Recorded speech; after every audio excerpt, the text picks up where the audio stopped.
We coi đại we chuka mo tara dich. We coi cái trong tuần này nhưng chứ mà chú ý nghĩ. So we có lor baga ping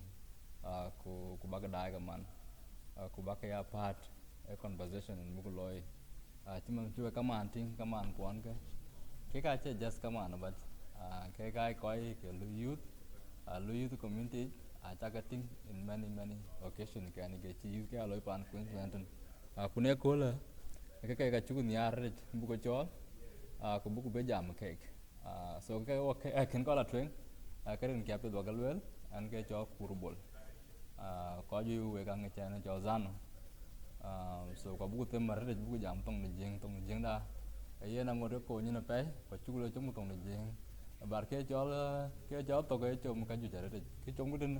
wo chom cái cho la community en cái chom ko quên là chưa cái young people lại cũng bay bút cái tí tôi cũng cái giảm cái quan cái hoàn work cũng chỉ na có mấy quan cái trâu cái community chứ cái trâu cái có phá độc ở trong tuần riêng cái chủng cái cho tộc có tộc một cái trâu là cái tổ lực cái work so nếu cô lấy chắc cái lô là rất với coi cái màn cái chế biến của nhà rồi bác cái bên so của lệ cake cái chiêu cái tấm mình chắc gam chắc cái bên bác cái bé phá độc work nia kolo so ketweng ala jana gamwek ku bakarin kon bakalo introduce bakale koy ke dai ku bagamol kaman saba gole ladies first yeah Ian we coi đai với chắc cái mướt á làm giảm cho này cho nó loẹt bul cái carin chơi cả cái carin chơi cả cô yeah với chắc cái đây cô với chắc cái welcome. Thank you, Mama Rhoda.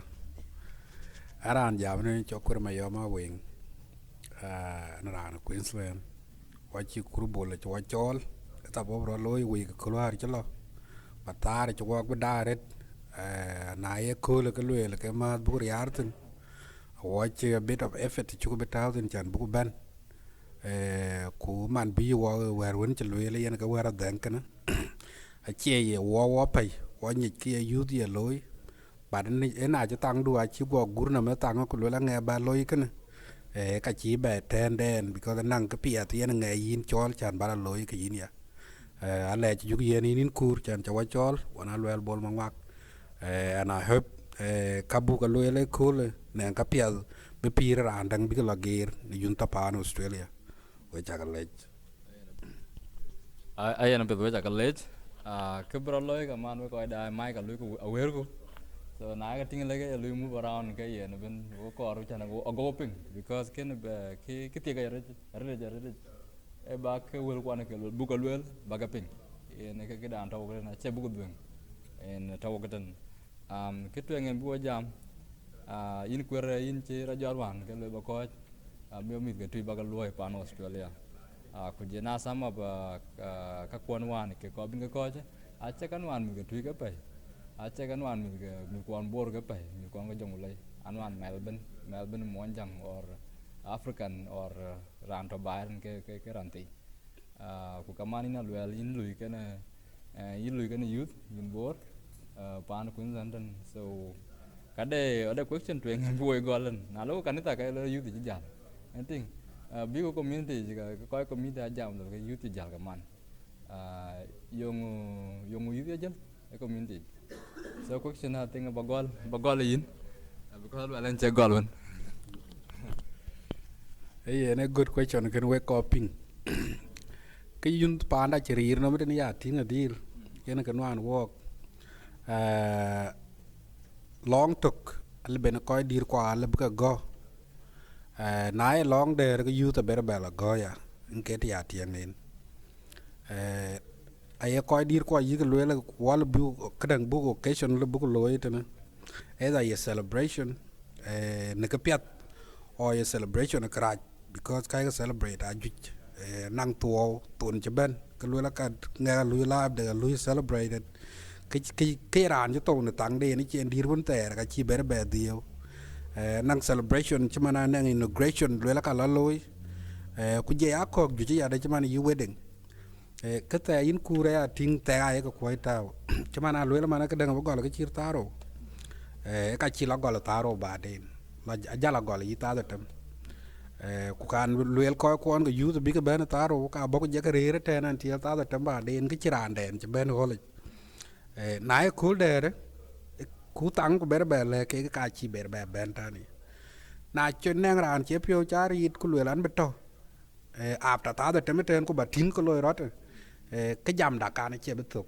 ấy áp tèo tèo bên nó bỏ lại cái chiếc ta điạc cái này mi quả cái thôn piệt bạn anh em time limit đấy chúa gia tao mà nó cũng là qua cái nào bút lối tăng you show at that time cũng bất thực cái tăng đi mình chơi là cái bên thực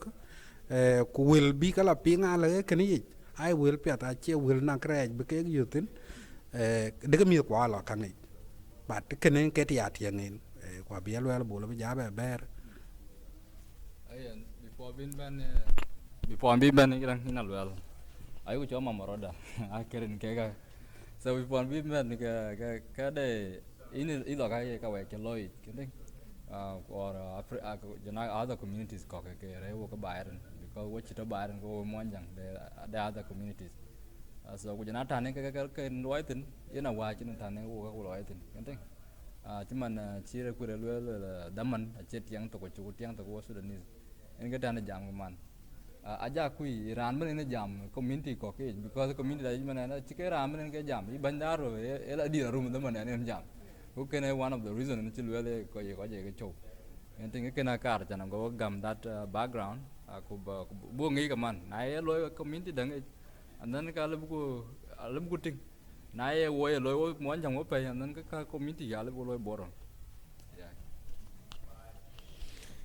Oh, yeah, cool. That's a good question. Cái chả tí chứ. Cho mình trên lưỡi là nó làm cho cái là communities có cái chứ. Anh cho cái mà thì cái waja, ye giang ye mer, ye barkadal. Anh anh mà cái quan là cái này. Cái lời đó cái cho time đàn African á, anh cho cái nó walk bên. Ejal thì anh tôi jal là community chứ. Kawaja cek nak time African hanya ikutin kawaja keluar kedang agak tala cek bayang akin bena kagol ka na ci gao ka gao by maximum 30 minutes but normally cek 30 minutes there kere wajala teto kena koi kok the communities kok ke chatting is that na ye kelo youth ki youth have been on time ku communities kok ke ci koi nang mïth chalo ka ngi cha ai ben kana mïth ken so ko koy diang ci ben ay gol ku ci community di ben ber batit koy diang ci ben ken mit ken ka ay gol ku le ke twen ken loy yen ke tam ci dala tin ko way to ken na ngok ku communities ko ke jana na tin tin ko na ne ke ci dal ba dong we ka ja ba dia dala ada question batis question before ben lot wen ada atek to ke ci dir community dai kenting ku jame ben ku bebe jal so aja kui ke en loy community chilo midi question about it chilo in ke tek to di to community chilo midi kaman hey and thank you Kuir good question cái jati chứ cái chuyện bút lối cái wa mid nên nom dia yun ter nom Aluel ku ja nom Kuir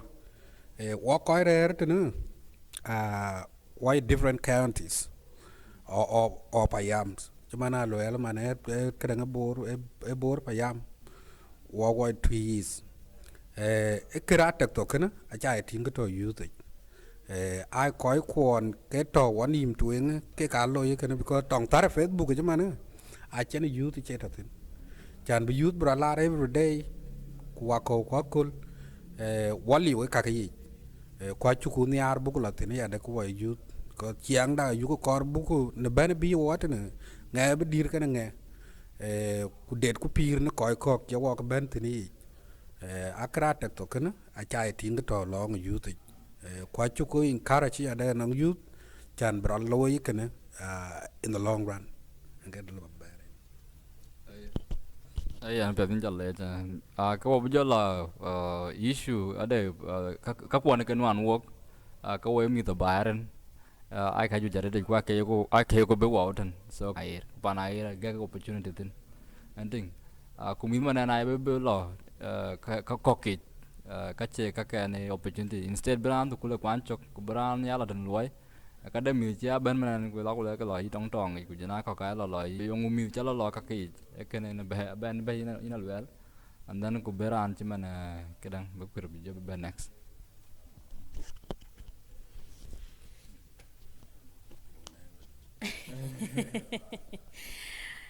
Oh, okay. Yeah, yeah, nin kure ye kernya. Pan air ni ku kia pan opportunities. Ajui opportunities din. Opportunities juga yo pan den Sudan. Jaman sekolah to. Iran to high school dulu ba kwan choke chen gidi tatin. Agu coba betul. Gol to primary ba ya high school. Na Iran kor bala uni in da bala uni. Na kor bala kin la bala lui. Epi no la nang no many options. Dua kau aja options ajui. Yen kira mit nyai. Acha le ba jalwel ku wel ga nyai to ko dot point. Lakin kila ba jalwel walk route walk I mit ko cho. Walk route walk I mit cho. Chan kira loy mit ato ke muke to anya mit motin pan Sudan. But mit bait ne kawaja met bana ye pioj be meta emotional stable yen ka ye oy. Ba men do always support emotionally. Lakin watch a midway support kubu mid buka guided and they'll pay the win ben ke opportunities ka bi ka lum instead why midway guided and they'll want ku you know anh ku koi kwa ke chugum bi wa bay bai tan ku yen ka ye so yen ay jalwe lo yen ana chugum ba wa bay bai tan na cha wa bay bai tan chemane ka kor ba ka pi don jal chopin ban man to bai man di bai tan un ter ache aku ye pi chopin ade charakin kon te kra aku yong piat ku yong da e yin kin mana met o kin yun met ba men du bajal guide ko yin men ya kena yin la ko kena yin la kan ay ka ti kala bar ke den jal ke dan je nyu jalum ku te ku ko ni wai ta ko ni wai mi da yu ka le we le ko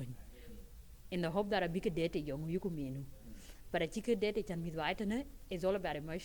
mental emotion stability yen ke den yen ke ki ka wa ja pyo mi ken ben so mental emotional stability ku liu ku chi yo nang koi kun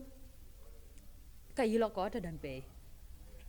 ku na lo ko ta dan pe na yi men ti go mer kin la you good role model kin la you ran bi nyai lo guide ko bi le ken ko le yin na ko bi du piat bai tan bala twen lor school o ko ro lo du ku yi wo ku do ma ma ti ka ti ku ni ka dom ke lo ku yi ka ta jam thui o lor ku le ba kan ting akat saving account to ku yi ka ta saving account to na chin bi lat kun to kan yin che mana na yi ting mi ha ke na chu lui kan yin ke next step kin bata ku ke mi tang mi ha ko yi nam ti mi ha ko just tang ma na yi men chu go pian kim emotional connection den ko ra abala yo na ran che ran piat ne ku ran en ka bi ja lo guide ku ran na ye drug dealer ka bi lo guide by all drugs na ye ran radio ki your criminal activities yen ke de ka bi a lo guide ki mi ko to feel the sense of connectivity the sense of belonging but a chi mi to your community a chi ke yo panden pana den ka che yi community age so na chi mi yo panden that connection of belonging that in radio ki ni ran mani wa radio ko ya kwat wa radio bar pan Sudan ki ni kwat tan lo bajal go la o man ke dan ka jal go nye man nga e man kwa na kena van ko la man nya ana man bor la nya na bor nya na nga kena to unter kan walk by to lakin by to ne kena different a watch by to ne is more about a connection we pay ko we ko ka bai ko we kin go lo enang payam don o we kin go lo nang ko nang na ro nang wa len ge ke ben kan ko gol pan don pa na chi ni lo pe pan don ka len man du bi en ga ta ya ti ngen kena ko na nen ke ti dal don bi num dal dia de so ade wan to ba chel wel tingi be ni ala chel le wan to ko bai o pi ra Africa ke mung en me mu wa ke mung mu ko bai ran kwang nyai in Kuir tingi na chibo bai ran ke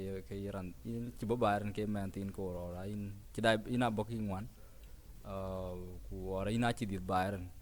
kuna tingen ka man ka de wer pi chel emotional connection bai ran mar ko or ko ngen ko alu ku me da jam jim ke mi jam you know ran le me go le bu o re ku ken la ka le me le bri he pi we bai kenting ken ke cha lo observe ke en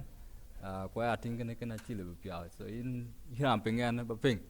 ku ba wo jo gam contrast mi wan ke mu di because cha ping le mi ke dui Rani me the man community, a chairman do it can't think. Could buy man and chill with the chill do. So can I think been all back. Could buy contrast. And thank you, Koi Ping. Create a benefit and a child well bull, Chaloel, and again they can allow actually did to bad dog. Kutia Tiang and a deal. Kadang talk a thorough. Koi quan one buy it, no? Akaboy koi ya koi dear. Kuboko bear milk and bear these. Mentality by Chica Benjur and Nonka Waja, a chena kirabok and a koi dear got there one. Ayan nga bokule luele kenom dia non bokan nga ti yan ka bana enforce nong man ta bai tana ku freedom bai tana freedom ku chaben tin ku chaben ne mil ku ke ma ba mil kok bi loñ way ne wechen ti chen we lu ya dap ne lifestyle won cha ga yo ke kor bi koy ko de kin ba mar we ke tu ye to mil mo ko ke tana ko ka loy ma ne ki ko kon ti da ba a big law 18 years. Tang okay jara. Tang ya you chan big ha mi kwon. E minute di ke ku le ke 16 10 17. Make it 12. Okay. Na chi tang a chi wan mi. Ti che ke tang che ke wan. E ka chi ber ba ya mi kan. Ke kor bi ko chuo lo e deal. E communication skills mi kan ka kor bi bil. Na chin communication skills. E ka chin ke ma tin chu ga to la wen man du aliu. Secret I chica be you secret on man do. Abra well be non koi kin you beat it. Bana chaman do I chi jam can ye be pure luel. Kay jalo big jala twing decker. Liu yen a ke pire a chor regan. But tang there on man do I know. Na gel kuluel carcule pander geranti. Kalago do your auntie. They do. Na nak turn kuluel and pulling the lake all do police le do nangin. But by the chair or lawyer. Nanang man do man could lay pan there, Geran, Kalodom. Nale no police got on police too. In a cake, a koi quite a chori and in by it because peer ban can cake a chen peer chicken beneath. Kunaka bok and a peer on Africa, Bok yoke the same peer on Africa, milk what the chicken, the chin, a so can I call be koi big thing. Young milk and chojala deal ku milk a wajat rare by can. Man da ba den kule su kule ked kwer ked ku wil yikra lwel ke man ka waja ba den ay man ka waja le yela juera pet a chuk chiang panden ku ke ka ka e kala ne ar ka na ile ben panden ba den man da ku bogo ting lifestyle different red ka je lwel what's going on ye bal ye bangaloy ken ka yin mi ting ka ka dang but ko chir walk rare ba ay ne man walk ya lwel bol man walk bo wo ko jungen ku lifestyle on Africa chuting okay. Sure. Walk about what call you doing when I'm at, but the chain when can watch your job alone. But now, bar by it and one in 6 years, 10, 7 years, Kapir on Africa, I data it. Inaya Gampu, Chinkachilo, Inaya no, the same canata. So your mentality at the Ikabok, a chirko on Africa, Bok Jack and Jabe, you turning. So Kaka, a corbe, koi quackatom jating, nanang man, chip these by it and one man, about 2 years or 1 year. Kapir Africa akui chinyi ku kaka akor buga gear akor buga gear as time go so nana question ko baga ba tin kur ke kan what are you Ay no pia ada ke pia jabe ni alan lo le na met I think it's 12 years or 14 years one which is by and legally natural 18 years and then ke pira war chi be amando personally kana ya le kana observe freedom chin ay be le chin ke bi mar or and ba chin ko be len ko cha ran ngwen kenting so ko wan alle wan Africa ko kana be observe wan ke to ba eten dit edit so man cha lo ke chirun ke ti ko ber ay le chin be mar to ba chin be len a chin be ran nga chin be len ko cha ran cha ma chuột so ko tong le ni ko le kan kenting ale badam ma da ne wo manen ku jana ran ngwen ne wo so ale bi joti ale bi lo je yung lo je mi la se jeni kenting so buku mi bu ko nya de mi la se jeni bu ko nya de kenting I think kana ben ben Aluel ma gek da ko we jing a lo se jeni ai ga mai we jam ko to den sen da dan thok tin So ko lele mi ko wana jing aju jarede awar mi the other communities esejene baetin me dale baby manen na mi ha ka dutin na mi adang ka dutin kating so quite problem ne ke cha ka wow bu ko nyade ke mi ka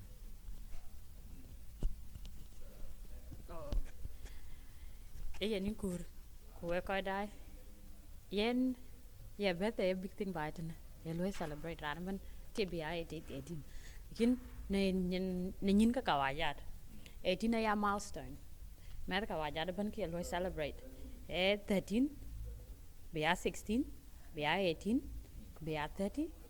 I be ka bete yimit kawajat ko lo celebrate most they can janai milestones being 18 a milestone benin help you what it really means to be an adult what you ran did young loy ran you are responsible de en ga to kan 18 ken en ga yen ting en ang wa jeng be man bu la jur e kra ja retich e ro lo chirge we chi chinga pet kunang ka wa ja man la jur kin ti lo ja lo kin ya wana me do kin ya unu met that man do le bla le be to krir so being bala jur kin ya met from the age of 18 e you know responsibilities ye period cha de yima be la ku la char pin tuk to dun ri rin tin ba char pin yin chun dun chama to yet chika ku char pin ke yin mi ka bla trouble chara nang pe kan yin e pure responsibilities yan ka waja mi ke lo encourage big la jur chen ke ka 18 yen interesting fact about Aluel is that between the age of 12 men are get the grow men are get sometimes a little below anyway sometimes up to 25 but mostly between men are get the grow men are get let's just say 20 that teenage is being a teenager nanki kawaja job being a teenager is that your brain angot ko developed to any na teenager brain do jal got blue develop ku te lui brain to develop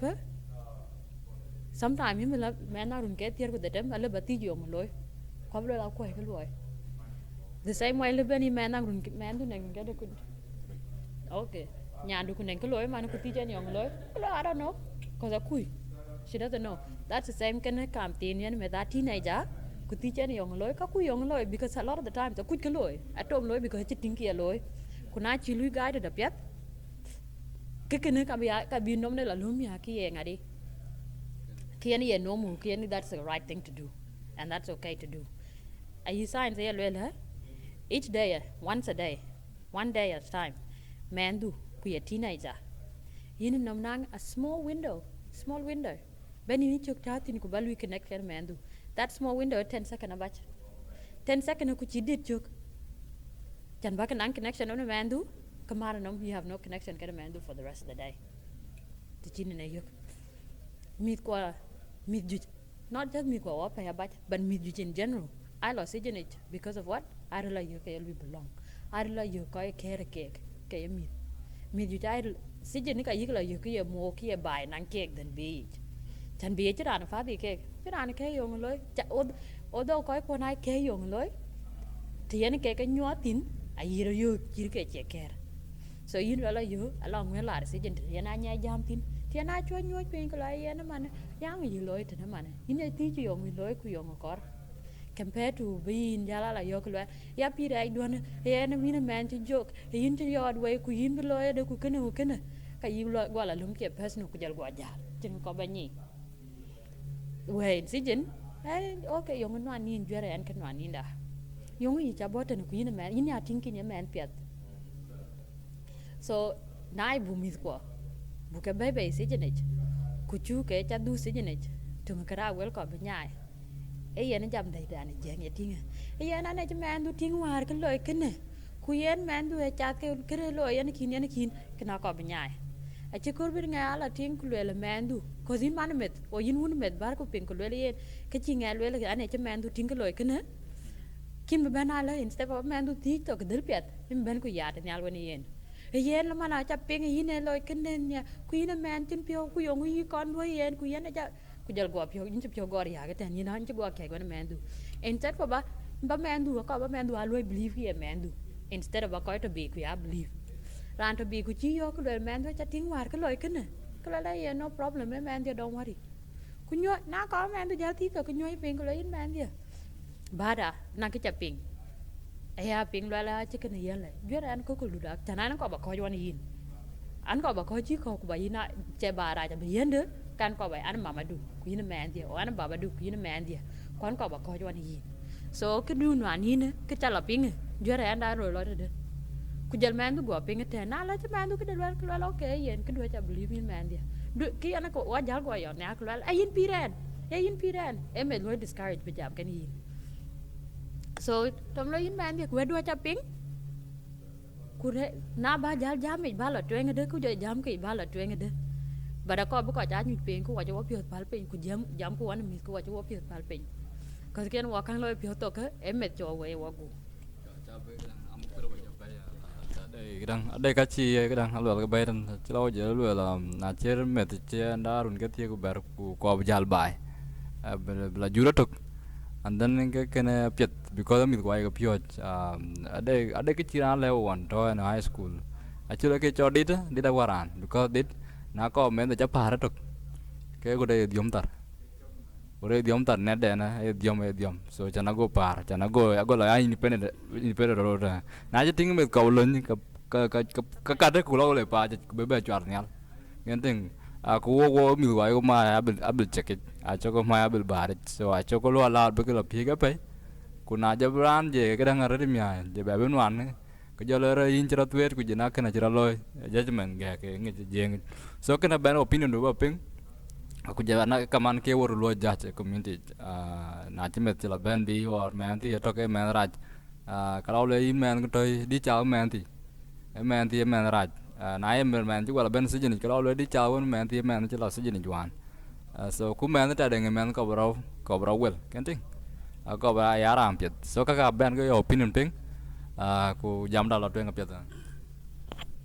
Thank you, Kuir. Most of the things I Aluel I highlighted kadia. Kadang de na 18 years. Ale ben koy ko ale bu ya go ma le med le en gap ku kala bu ke che goret because on there ti pa ni jeng men du ki chire 18 years te na chin men ya jal ba chan blaga pe tok de le en gap tin de ga chira la le tip dang pe e be jal ku le wur bu gok bu kala mai wur chin pa de ri la na jal men du na 18 ki yin ran yin muksule men ti ki lat yin la ko le yong la men nge be ya jal ba ku me di ai ka ko cha na ra na 18 wa na ra na pi ra kadang de initiation wa lo ke Melbourne ke chola ke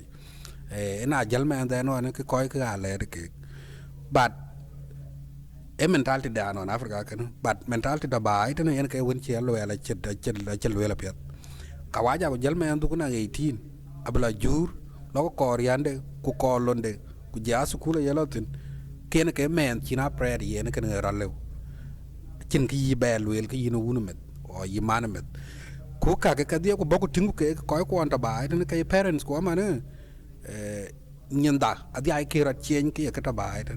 cha ka ran ta ba ne ki 20 years ka dia ke nyanda dia ke ta Africa ite che men de chi ting kana le bi ka chi lat yen ko me te jok na gao mà nín cur lo ap cái quả này ngay tí nữa có pan luôn ai là every day ku cái will you nó community ku lo mẹ nó nghe chỉ ai giọt vậy bà đi kiên trái giọt vậy đó đủ yên lo su cule yên lui ku yên ku ra korean du ku yên chào với friends ku pet cái này yên bà nhân ta ấy như tất cả nào cái bác đi ai cái trò mấy con yên cái nghe cái lối tin quên được cái chú cái rồi giá bè ghé tin mà nữa next generation nữa yên cái bé cái áp cái chú ghé but koy dir ko anta ba ite ne mana a chi kana a chi bu kon ja doy gere chi doy gere o kenen ke ti ya ting but yen ke to won chi Aluel che lo le na pet koy chon der ne ye ken mi ko e ye ne ke ra lo no kol ko na yin ba be se yin ma nin kur ke kana chi lo de ka chiran gamin ke dang de ni choy judgmental no koy ko e self esteem nga ye no straight away de kana ku cái chặt lẽ coi cho cứu loài năng tăng cứu loài lối vào campaign nó ra cho giá vô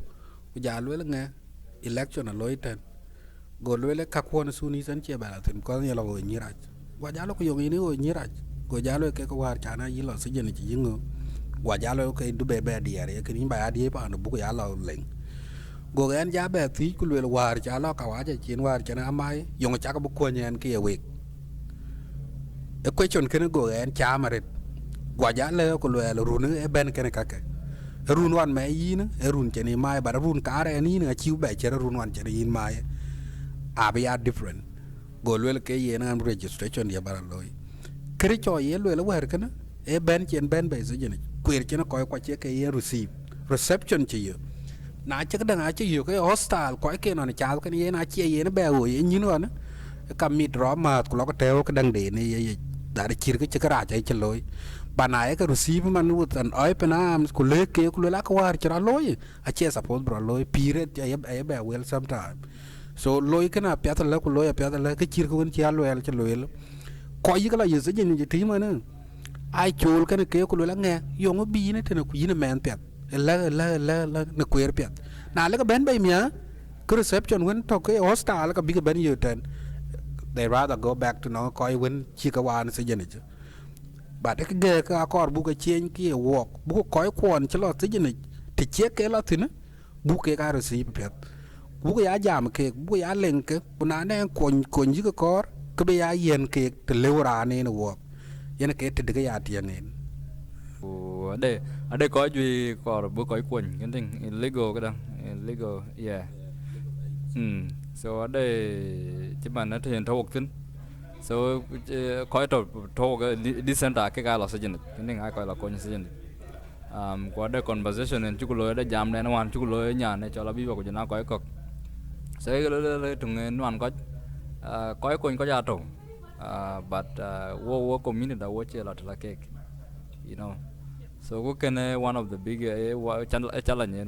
one one cái trùng one cái wo cái này có bút tình because đây có quần lối giá trâu lối quá trâu cái món chẳng Africans cái thing coi là bu coi quần en tan cái vậy cái vậy lu coi quần en cái tan ada cái mà like na chin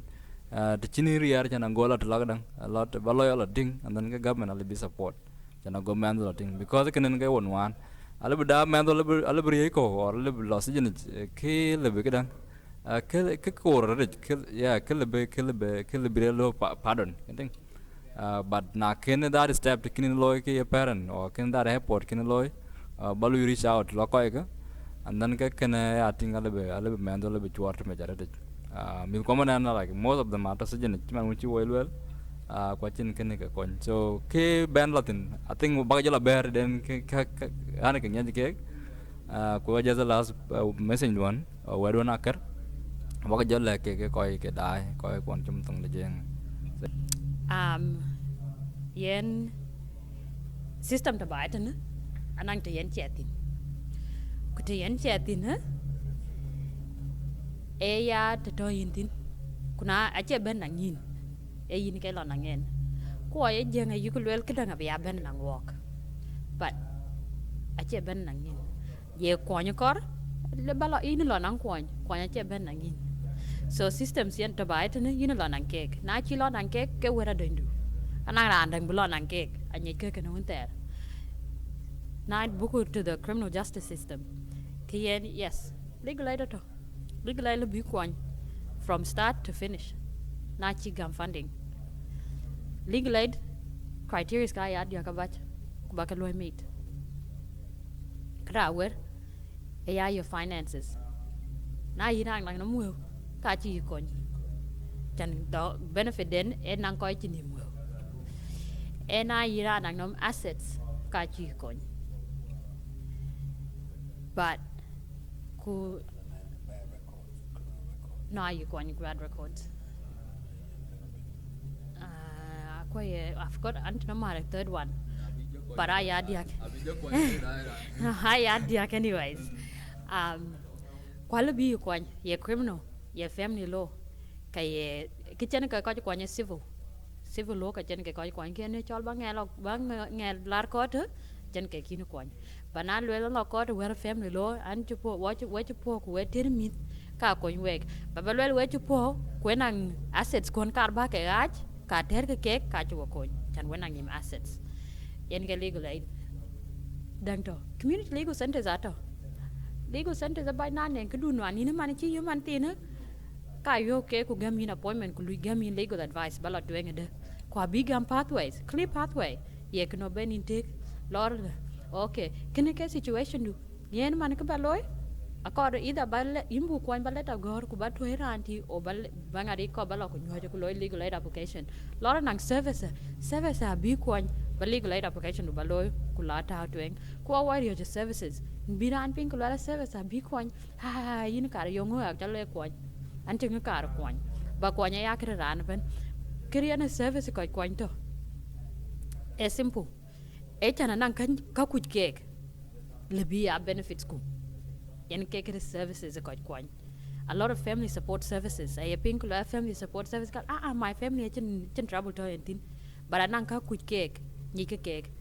chaman illegal aid process ani ke kek the court system ani ke kek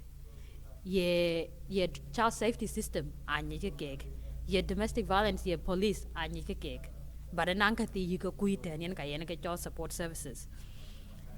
skakato London, that's depending on yang adu teni London again, but yeah, I'll be yok, I'll community legal center kin, legal aid kin. Kukai there's a guarantee when ke kilo kwan.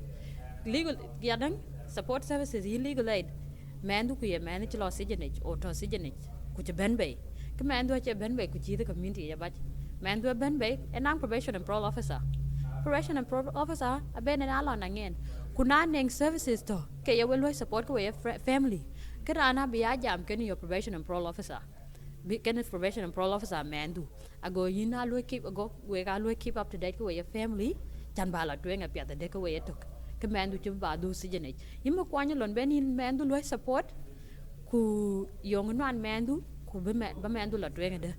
Ku learn probation and parole. Every mandu ala Louis sign in. Tanyana can bite and we take all our sigenage kakanga area. You need lo monitor. So probation and parole bala Louis sign in probation and parole ala bijal jam kan your family case work ka lo yen kan wan man tin anang relationship de kan ko ka pan en chi bijal wel ku le ka yi ko ke no ka yi ko ke lo la bara bil relationship kan ko ka pan de na chepet ko chi tin ko lo twe ki yin ki nya support wa ka lon du ba family ba ko chan bi kin nang better relationship ku we lui ku we system ben ku we lui ko to ka support but why kar ki cho support services ko chin ka ai ta tin awo ko la twe in cái question cái những cút quay neng ya cái năng ra cáiมันท่าน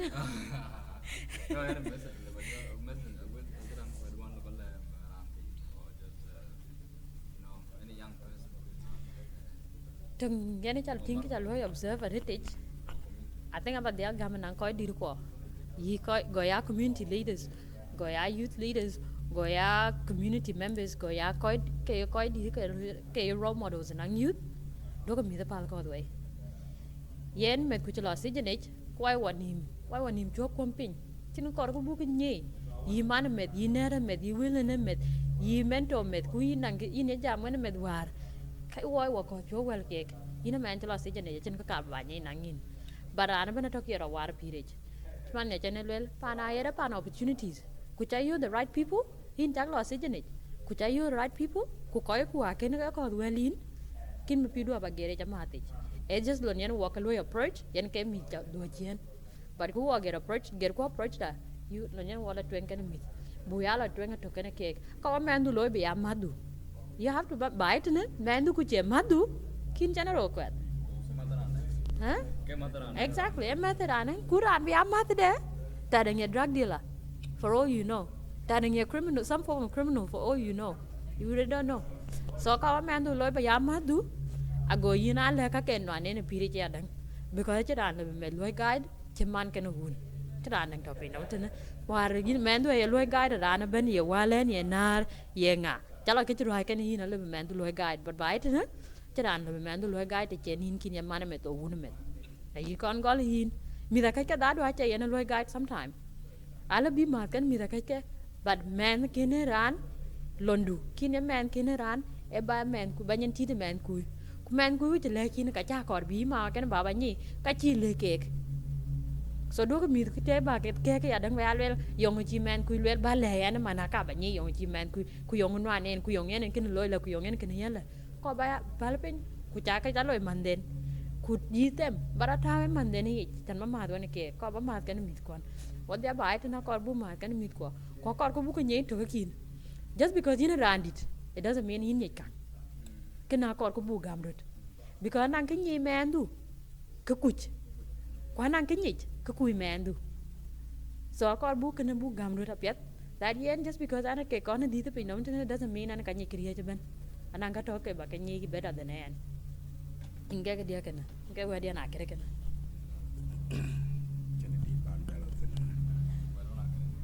Achin dit ban bela tin wila ka chi Aluel bul chi ka Aluel kele ba ja ton ko wo chi jam mon ran to Sunday war weekend war chi lo Saturday war na ga ju chi ka be jwer wo ka chu ga nyit en long legal system chi Aluel African ko ata ba iten kuna chi men du a chi lu apply legal aid assistant ku lo ku chi ko nye ku ba ke na wo abugo beler non koy ko nyit ku ke it doesn't require anything a system dana ba ka bu kwan chu ke der to na chi anen ke kor ku ka ya African ko ka du ke ba koy wo ni nyin ko pe because ran thia kan yin ke ra le bi ko ku ka ni system dana per ka wari e luide ka nen pare che wo cha nen pan pia yu cha yu che wo ben tin ne ku yu ka ngai ting ni ra kra re du chi ran pia da ran da yu ka kor chu ke koy ke ku ka wo ka ko ni kwer ju na nen ka koran chan bi ni ne ka ga yi ta ni telephone ko abgor te ne ta to wo yak ku questions ko kon abu ka answer na nen Kuir der kor we ka ba ga ni we bu directed to the right way ben we ka yutin chiu be ber ga ne cha Aluel cha answer ben ba ja du kurbol ai na pe wo ben tok we chu ko le we ko dai Kuir an cha dai chi bi gol le winin gol wok jam guden tok de manen ku jena pet chana go where one in chimir pyo or just where one in chirio pyo anyways because I haven't achieved pyo tok ba gar pe ten chana go ku improve chana go ku pia dang go ba be loy mi ha ko lang wo pie because kana check chira ko loy community ju ko ja ben ku ko jam ke jo gol ko yo ku niar de ba ka niar we ko ere ke dai ko ba ko wa la ka man so khi en to tin wo de kan karo wo de program en chu ko loy ko wo jam ku jina program program kol en cha ko di tin ku jina program pio to ngeng chuma chu we le wo ko chum tong ngeng so ren ga cha kur we cha ka le wa ka man ko bu jo to de ten please